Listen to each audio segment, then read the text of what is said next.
Now, the tensions, and you honestly address them in your speeches. You honestly address them in your book as well. There is a paragraph or a sentence in your story, in your book, which I wanted a little bit more clarity on. You say, nevertheless, attempts to alter the governance structure of the RBI to institutionalize such outcomes in future would have meant crossing the Rubicon and had to be foiled.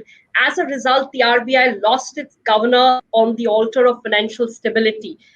Dr. Acharya, it wasn't clear to me what the subtext of this was. Was it that the public perception that the exit of Dr. Patel was more about the central bank's balance sheet was not correct? It was more, the tussles on the financial stability side, the pullback on the cleanup of the banks, together with the balance sheet, that was an issue, because publicly it was always believed that it was the balance sheet issue, which was the turning point.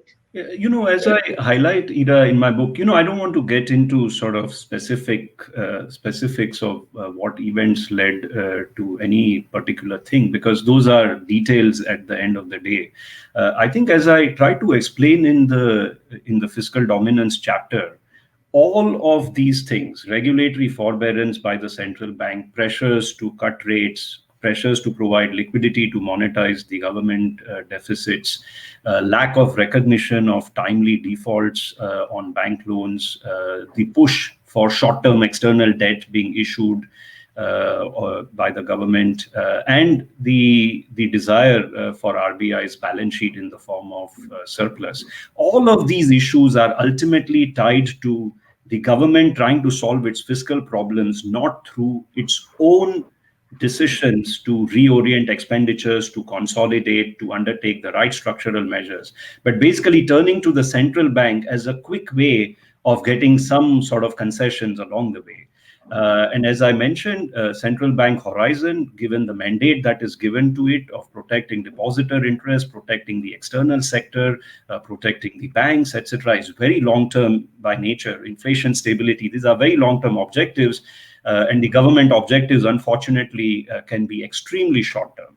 And I think when they come to a head, the central bank has to have the ability to say no when that is not in the public interest. I think we did say no. I think we put up exactly the right defense and resistance that needed to be put up in face of such pressures.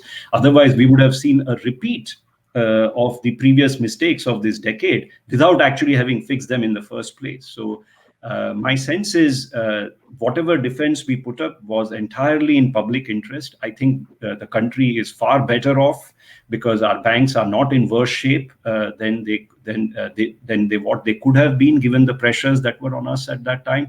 I think it came at a huge professional cost to some of us, but I think given the mandate of the RBI and given what we interpreted that mandate to be, we thought we had to pay that price.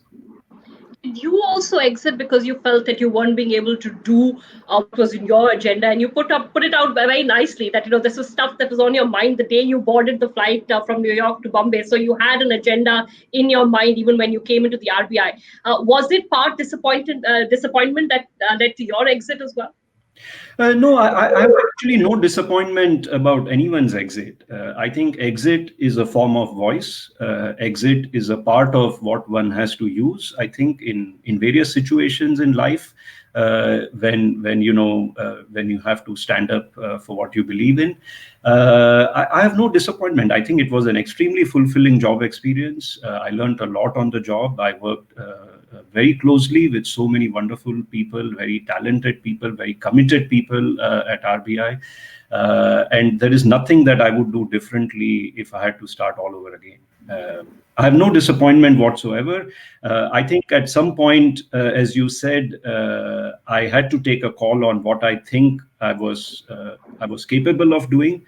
And I had to take a call given my personal constraints as to whether this was the best opportunity for me to contribute to the country going forward.